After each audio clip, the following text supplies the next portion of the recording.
Et bien sûr, beaucoup de réactions politiques, mais aussi des électeurs à la suite de la démission de François Legault. D'ailleurs, bon nombre d'électeurs apprennent la nouvelle présentement. Ça fait quand même 7 ans que M. Legault est au pouvoir. Justement, pour prendre le pouls des électeurs, on ira retrouver Lily Mercure à Montréal. Mais d'abord, on s'en va trouver notre équipe en direct de l'Assomption, circonscription de François Legault. Alors, Véronique, comment les électeurs réagissent à cette bombe quand même qui tombe aujourd'hui sur le Québec? Bien, écoute, j'ai appris la nouvelle à plusieurs, comme tu le disais. Là, ça vient de tomber. Donc, il y en a qui me disaient, hey, ah oui, quelle nouvelle. Mais je ne dirais pas beaucoup nécessairement de surprise.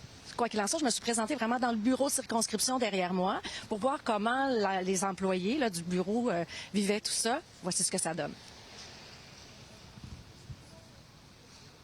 C'est un petit peu normal, je pense. C'est après 2 mandats qu'ils décident de prendre cette décision-là. On a eu un bon premier ministre. Maintenant, j'imagine que c'est le temps qu'on tourne la page pour quelqu'un d'autre. Qu'est-ce qui lui a fait mal, vous pensez, au cours des dernières... C'est l'usure du pouvoir, je pense. Après 2 mandats, c'est pas rare que ça arrive. Les gens veulent du changement. Moi, je suis un petit peu mitigée. Je ne sais pas si c'est une bonne affaire ou pas, mais l'avenir le dira.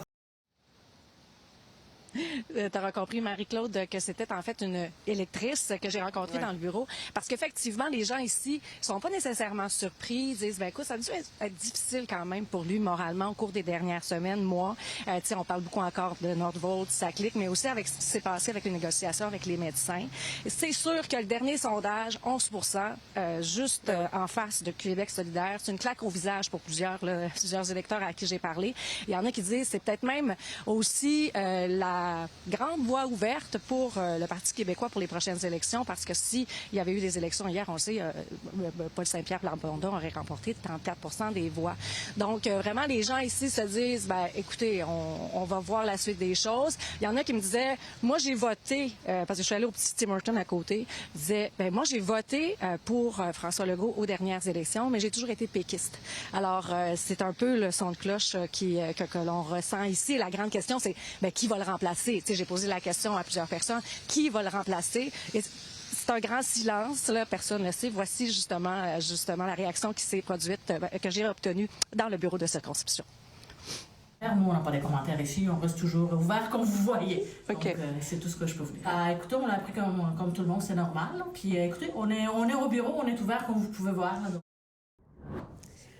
Je retrouve maintenant ma collègue Lily Mercure à Montréal. Lily, pas beaucoup de députés caquistes dans le Grand Montréal. Bon, il y a la ministre responsable de la métropole, Chantal Rouleau. Toi aussi, tu es allé voir les électeurs. Est-ce qu'on n'est pas trop surpris, un peu comme Véronique l'a dit? Quelles sont les réactions que tu as recueillies? Oui, c'est un peu dans le même ordre d'idée que ma collègue. Les gens, venaient tout juste de l'apprendre. Il y avait quand même une surprise de cette nouvelle-là parce que c'est relativement nouveau. Mais il semblait dire, éventuellement, ça va tomber et là, c'est aujourd'hui. Ce qu'on entend aussi, c'est que pour eux, c'était le moment que François Legault quitte son poste. Faut dire, précision, que je suis, comme tu le disais, je suis à Montréal.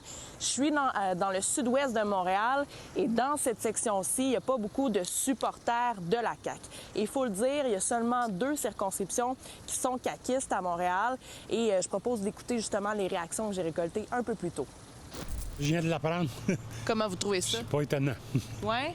Je suis vraiment pas étonné. Je pense qu'il avait fini son mandat il y a longtemps. Ça m'étonne pas trop à cause de... On voit que sa popularité a pris une chute dernièrement. Ça frappe, là, c'est sûr. On s'entend qu'avant Noël, il pensait encore rester. Donc, on s'attendait pas à avoir un premier ministre qui démissionne en début d'année comme ça. On se demande qu'est-ce qui va arriver avec ça. Là. Ça va être qui le prochain? Vous avez l'air surpris quand même. Très. Comme il disait, avant Noël, il pensait rester. Il voulait se rendre aux prochaines élections. Finalement, il s'en va. Vous l'avez entendu, ça fait réagir quand même comme nouvelle. On continue de récolter les réactions pour le bulletin de 17h. À plus tard. Merci beaucoup, Lily.